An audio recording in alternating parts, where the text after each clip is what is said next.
I hope you guys had a great weekend. Unfortunately, today I'm not I'm not feeling very well. I'm having a fever, so apology on the low energy. But anyways, so last week we had our masterclass on financial modeling and valuation, and we learned a thing or two. So basically, the concept of office hour is for you guys to have to ask questions if you have a follow up questions based on what we've learned during our um masterclass. So of course, some of you guys would have different questions depending on your own business. So that's the whole purpose of today's office hour is for you guys to ask specific questions um, that is related to your own business. The session today, it will depend on how many questions you guys have. If we don't have much questions, Ivan, if it's okay with you, perhaps we can cut it short. But if you guys have more questions than me and Ivan, I think we're okay to extend it a little bit. Okay.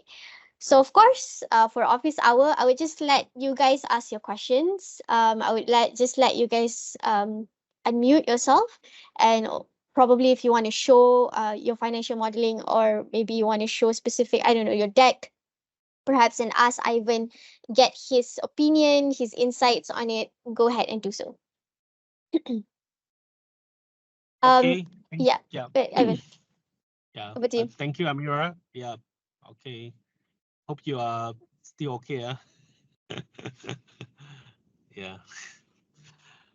Okay. So far, any questions?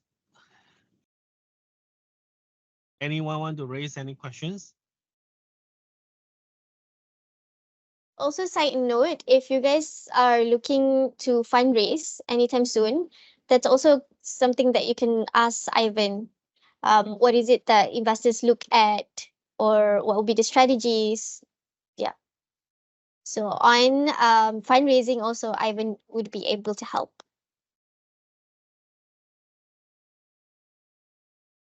Yeah. Even if we don't have questions yet, Mm-hmm. yeah.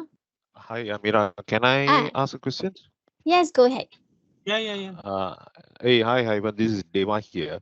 I did. Just wanted to Yeah. get your feedback in terms of the pitch deck that we recently did. How much of an emphasis is placed on the tech part of the people in the company versus the founders of the company? Mm, Because I have got some feedback initially saying that, you know, the emphasis should be on the founders who really are the brains behind the company. That should be very strongly put in any pitch deck. But also there was also a requirement that, who's the IT delivery partner should be there. Because why I'm asking this question is in our own company, I mean, it's the founders that's driving the startup that's building the platform and the tech part of it, but the technology delivery is actually, we have a partner that does it for us. It's not technically our own member, but we are the founders are the brains behind it. So just wanted to get a feedback, how much of emphasis do I really need to hire my own IT head and things like that, or is it safe also to run? So that's my question. Thank you. Okay. So to answer your questions, right, I think that will be a no, not a issue that you actually have an outsource a company to help you to drive in terms of the IT. But of course, I think at the same time, right, I think as the founders, right, you should also highlight into the pitch deck that you are actually understand all these IT, but in terms of more towards in terms of the delivery part, right? So that will be not an issue if you actually outsource this part, right, to the third party. I think it's totally fine. So yeah. Okay, thanks for that, Yeah. Ivan. It's just that Yeah. in the pitch session that I had last week, I Mm, think mm. one of the panel members asked about, who's your IT partner. I think we should put your IT partner in the forefront. So I think it's going to be a third party right now. It's actually the founders who are actually driving the technology concept in that sense. Yeah. So But the just only wanted to thing get is your like, views. yeah, for example, like the startup business, right? I mean, you cannot just go and recruit all the heavy peoples, right? Like for example, you need a CTO, you need the CFO, you need the CMO. So if it's, let's say for the startup companies, right? If you're asking me, right, if you have a someone, who actually the supplier of companies, right, who actually can deliver the works, right? I think you can just answer to them. I think it's even better, especially you are from the startup business. So for me, it's like not really good if you really go and recruit a lot of heavy peoples like CFOs, CTO, CMO, into the company. But you can actually answer them right throughout the period once everything is stable, and also once you successfully raise the funds, right? Perhaps you can try to consider to recruit these IT peoples as the partners. Yeah, that is for the moving forward plan. Thank you for that, Ivan. I think Yeah, those are valid points. I think really good. Uh, yeah, if I don't mind, Mira, maybe just a second question. So, as a startup, we are looking for funds primarily to get the platform, the technology part of it developed and running. Right. So the okay. funding will be centered around just getting the platform ready or funded or run. How much of effort should we put in terms of funding also for sales and marketing and say like support staff and all that, which may not come at the initial stage. So Mm. because I have, I mean, not just here with PISA, but previously with some VCs, they've asked me to, look at the ways that your funding is being done or crafted. That means how much of it is going to be tech development, how much is going to be sales and marketing, and how much is going to be, support staff and all that. But right now I don't have that requirement. I just need funding for the platform development. All right. So when you say the platform developments, right, you are more towards a need someone as a supplier to do the the platform for you, right? Is Yes, that yes, correct? yes. Yeah, then actually you can mention to them, this is actually the package. For example, like if I want to do this platform, right, I have a very good partner, and then the cost is actually like 500,000, 800,000. So you can tell them how you actually get this thing done, how you actually make the payment through the milestone. So I think, as I say, it's not a really a big problem if you have a outsider, but the only thing is you have to bear in mind, right, how to answer them, for example, because this is actually developed by the third party. How can you actually protect that, mention all these IP, the intellectual properties, right, is actually safeguard at your side. So I think as long as you can mention this part, right, to your this potential investor, I believe they can understand that. Because for me, right, no point that you recruit a lot of people, but somehow if you couldn't lead them or train them, right, it's also quite difficult to deliver the successful of the platform. Yeah, that's my view. Yeah, Yeah, thank you very much, Ivan. I think those are good points, and I'll take note yeah, of your comments. Are really good. That's all I have for yeah, me. Thank you. yeah, sure, no problem. Yeah, thank you. Yeah. Anyone else?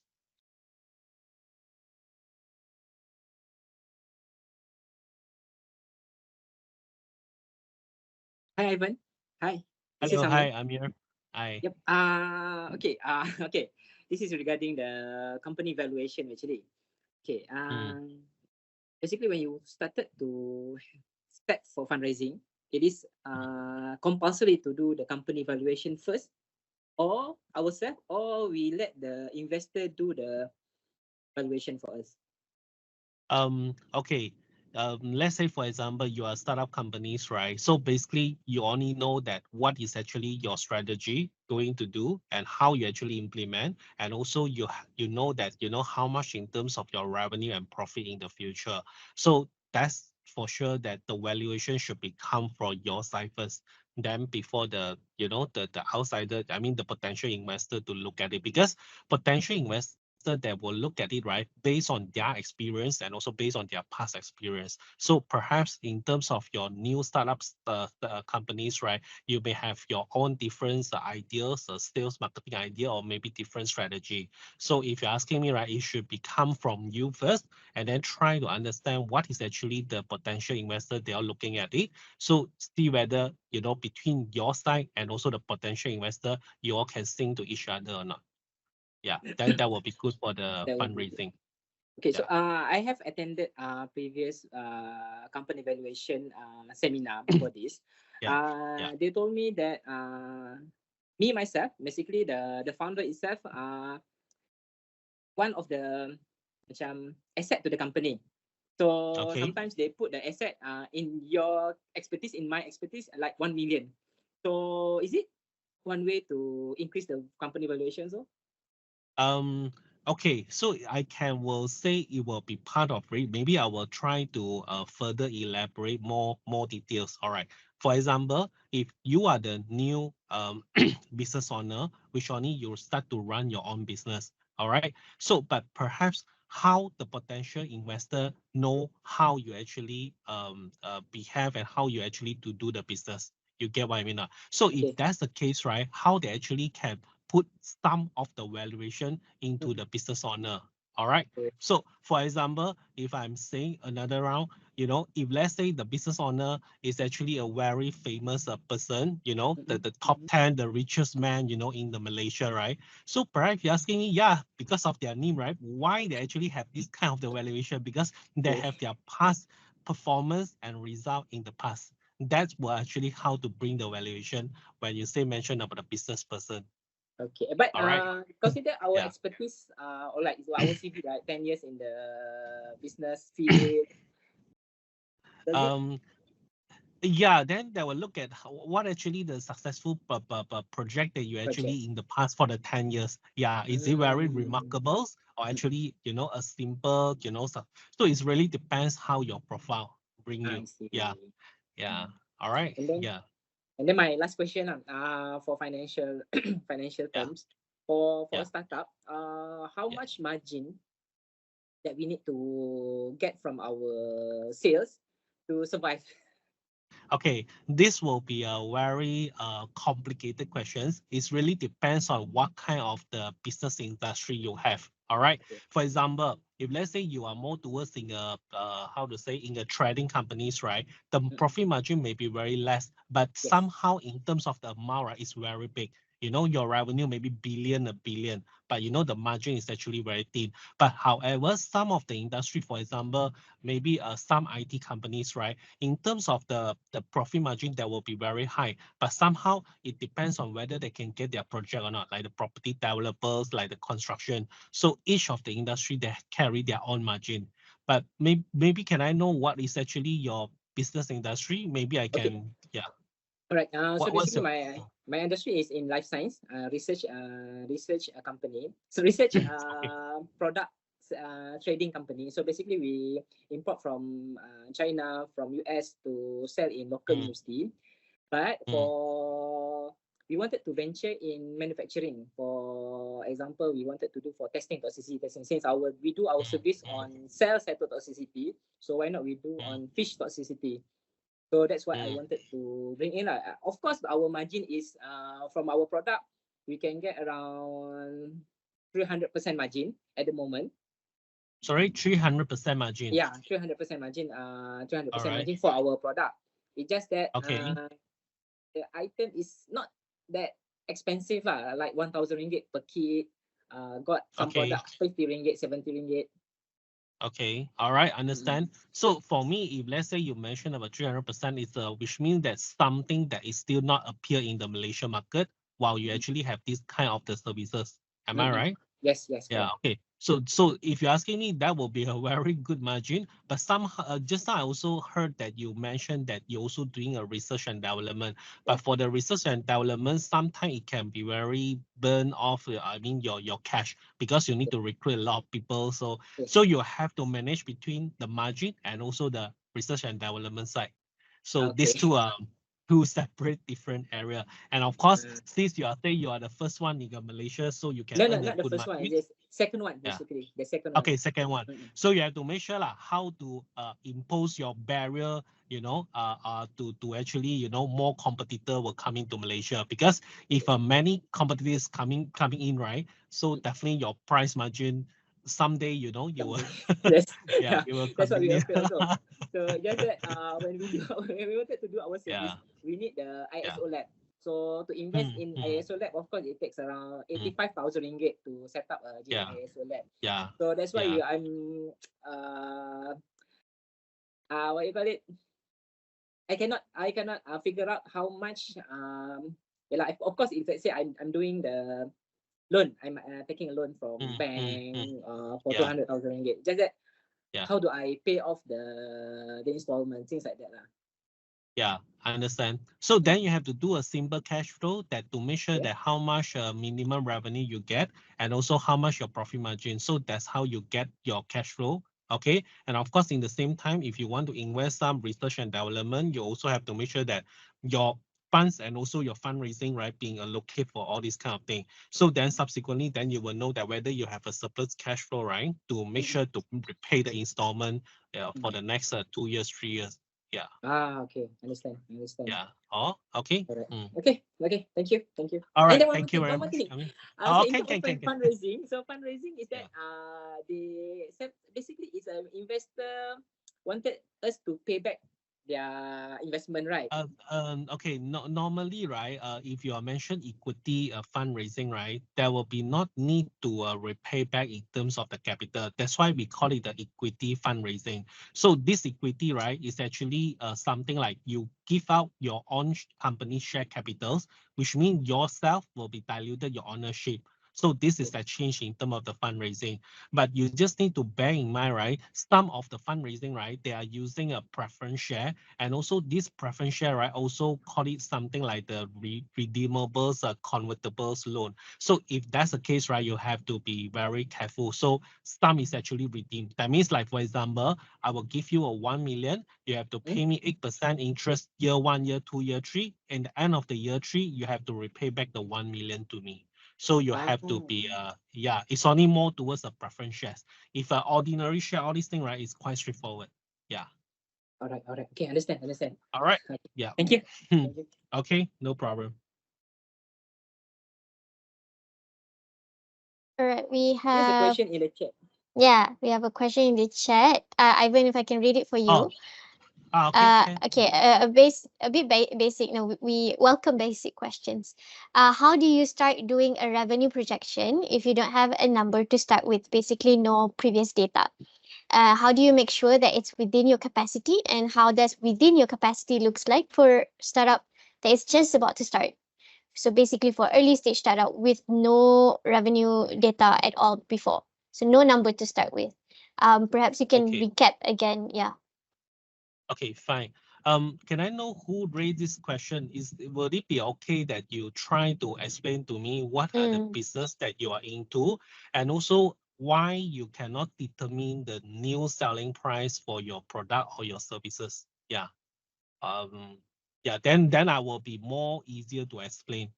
To give more Is it? Yeah. context. Yeah. To the informations. Who raised this question? Hold on. Give her a few minutes for her to find an audio. Okay. If not, then I can still answer, in more towards a general Generic. response. But generic response. But I just worry that it may not solve. Her questions. Yeah. Okay. So. So maybe you can give a generic answer first while waiting Okay, for her. generic. Yeah. Okay. So to answer this one, yes, you may not have any revenue in the past, all right? But again, you should know your service and also your product very well. Okay, for example, today I say I just come, I want to give accounting, accounting works and all this kind of thing. So I should know that how should I charge to the customer. For example, maybe 1 year account, I will charge like 1,000. All right. Then after that, I will need to know that in each of the months, right, how many customers that I'm going to get.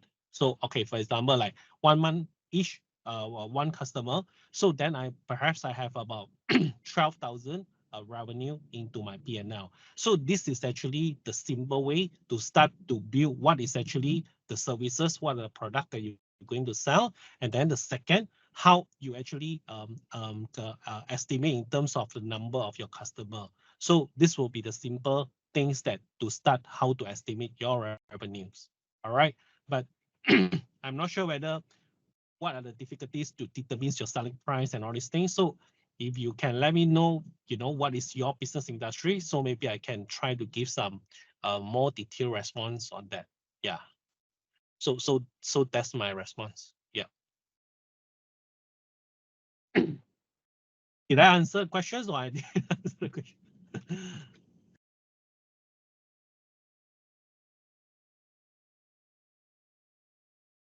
Olivia, are you get an audio? I can try, but I think you'll hear some background noise. Can you hear? Yeah, should be okay. Yeah. Yeah. Okay. During our lead pitch, there was a comment on how sure are we going to get the numbers that we projected. So year 1 and year 2 was our actual sales, which is at year 2 150,000. But then at year 3 we tried to project at like double the thing, which is at 300,000. But we already lowered it down. So we're just Okay. like, yeah, the comment comes up again. So it's just like, how do we actually project? Yeah. Okay. Can I know what is your business and how you derive the 150,000 in the year 1? Can I roughly know what is your product? What is your business? Sure. We were doing a PhD workshop before that was physical. So we at year 3 we're planning to turn it into a recording. So using the same amount of double the numbers of the customer, but reducing the price. I think we were able to project that number. Yes. You are doing the, if I'm not mistaken, you are doing a class, right? Is it a educations or what? Is it? Yes, education.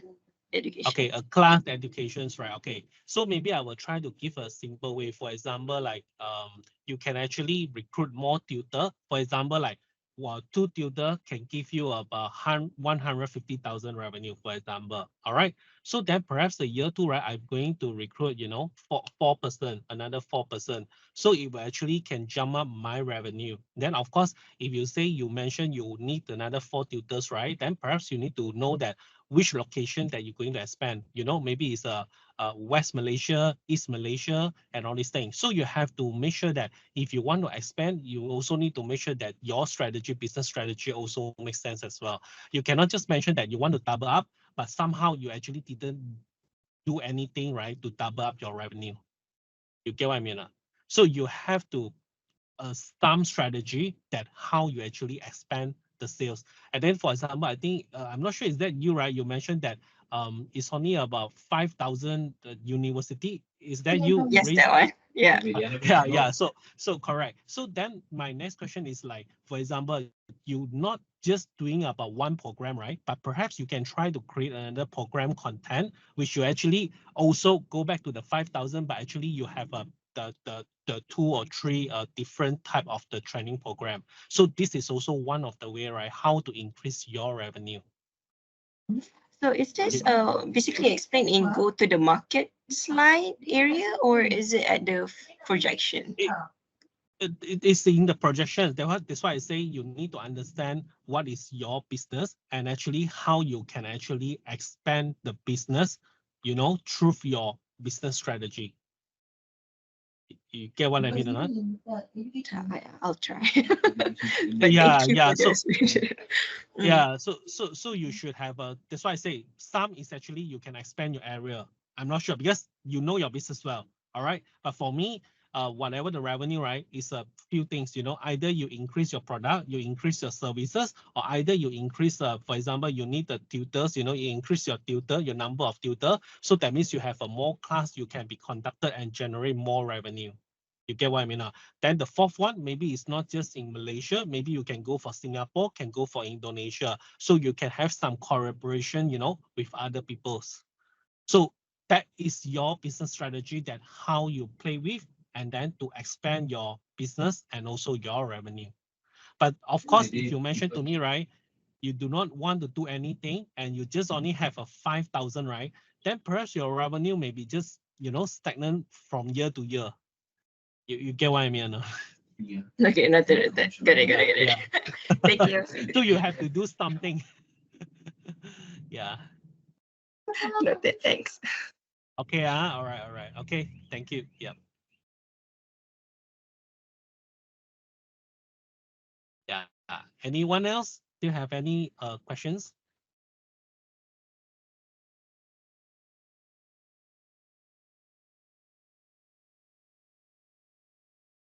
From me again, I wanted to ask you how much that we can allocate for marketing. Okay, if you're asking me, right, there will be no fixed allocations of what kind of the in terms of the spending. Okay, but however, if you mention you want to spend some cost in the marketing, right? Normally, if let's say that sales and marketing is right, it really can help you to achieve the in terms of the revenue or in terms of the profitability, right? You can actually allocate a slightly big portion into that part. All right. For example, maybe some other people that have a IT, they have the research and development. So in terms of the allocation, they may actually allocate more in terms of the research and development. The reason is because they want to fast track the commercialization of the platform. So whichever the one that can help you to fast track your business, to improve your revenue, and also to turn around with the profitability, that will be the allocation that you should allocate for it. It's just that I've been doing for this is my second year. For the first year, we do a lot of sponsorship in terms of doing workshop and also sponsorship for others events by university lah. But then this year we spend a lot for marketing. Just that suddenly we thinking about is this the right way to spend money to do marketing or I would not say it's a right or wrong, but for me, right, the marketing part, right, it should be can see the effect, after a few months. All right. For example, if you do the month number 1, month number 2, right, definitely it will be very difficult to see the effect. All right. But somehow, if you let's say you do the month 1 until the month 6, right, but your month 7 and month 8, the revenue, right, it's just like improve a little bit. So if that's the case, right, then you have to review whether your sales and marketing strategy is actually effective or not effective. Okay. All right. Okay. Yeah. Thank you. Oh, Thank you all for right. the Yeah. Thank you. All right. Okay. Anyone else?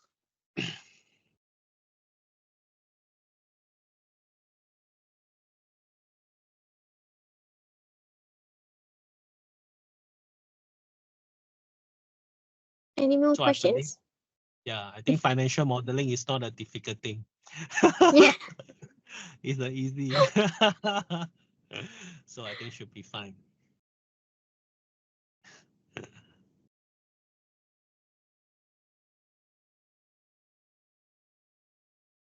Okay, maybe I can ask some of the, like common questions when it comes to valuation. So Yeah. you Can, did explain the bottom up method, right?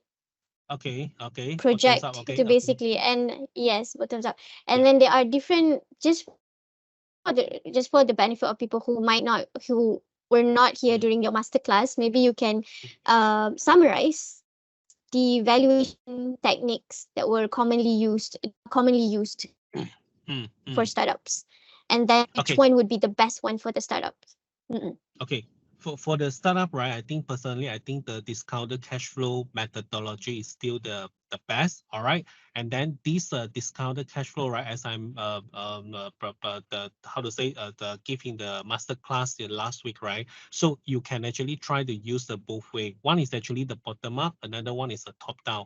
So bottom up is actually more towards close to whatever the current resources that you all have it, and then you try to use that, right, to build your revenue and also the profitability. So I can say it's a bit realistic on that, but somehow when you do the fundraising, you cannot be too just like realistic. So sometimes you have to be a bit optimistic, because you should have a more business strategy that how you actually improve in terms of the revenue and also in terms of your profitability. So then the second part will become into the top down. So the top down is actually based on the information that available. I mean, especially now, you just go to Google search, you will know that Malaysia population is how much, and who actually like to eat for example, like the fried chicken.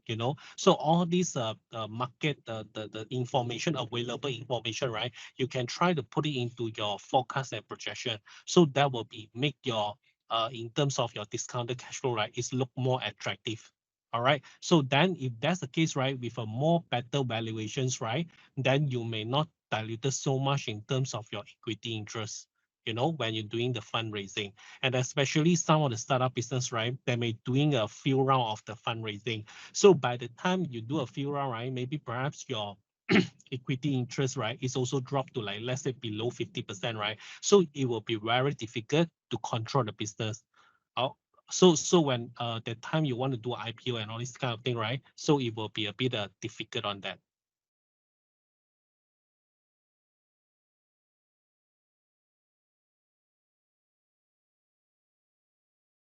I think we lost Ivan.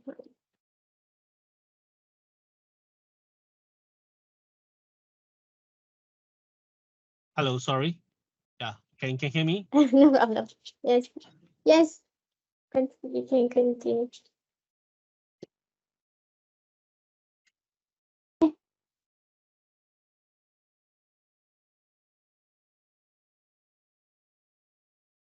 Hello, can you hear me? Hello, Ivan. Yeah, we Can can you hear hear me you. now? Yeah, sorry. Yep. Yeah.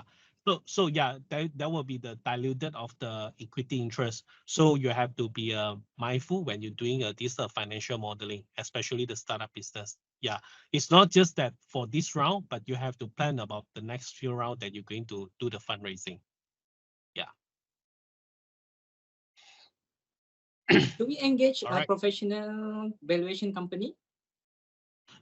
If you're asking me, the startup, right, normally you will not engage a professional valuation because most of the data information is come from your side. So it's only that when your business is really stable, right, then you can try to engage a professional valuation to try to compare like your business type and also the outside, where is actually the benchmarking. Yeah.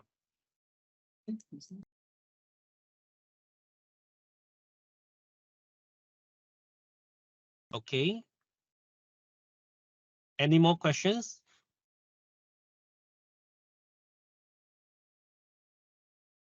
Can you hear me, right? Yes, we can hear you. All right. Yeah.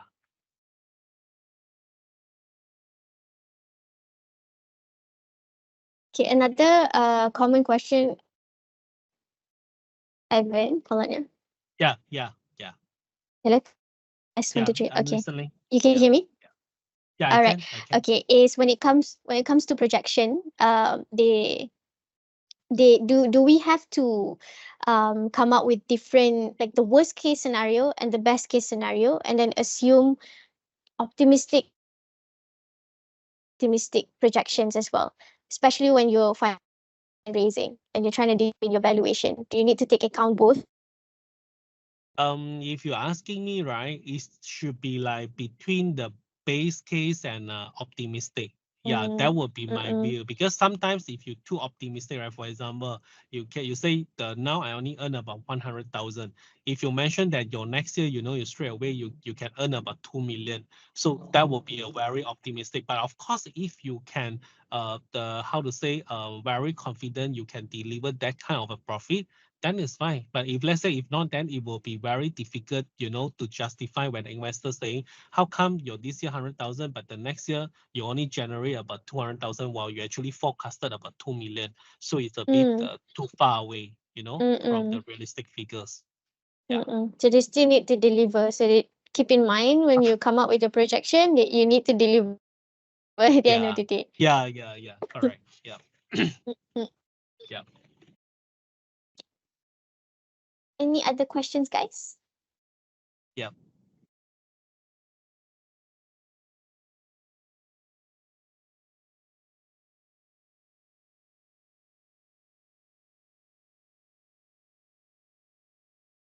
Yes, like Ivan, I think financial modeling is easy lah. Yeah, I think so. Okay, good. Okay. So All right. Okay, right. guys. I hope you guys clear on your financial modeling. Thank you so much, Ivan. Yeah. Thank Just you. a bit Okay. reminder. Yeah, Mm. just a bit a reminder for the startups. We still have another three masterclass. So this week's masterclass is on marketing, sales, and marketing. Next week we're supposed to have fundraising, and then the following week is pitching masterclass. Okay, but we are thinking, we're planning to combine the fundraising masterclass together with the pitching clinic, and we're working with Pitch In for this.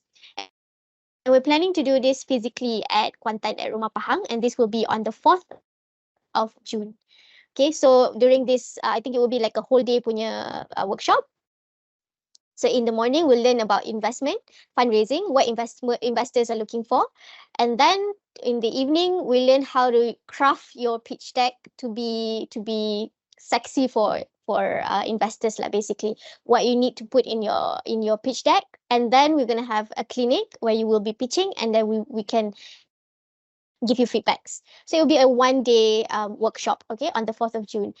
All right. So perhaps during that masterclass as well, you guys can ask questions in regard to fundraising specifically. And I hope you guys have your financial modeling, I would say like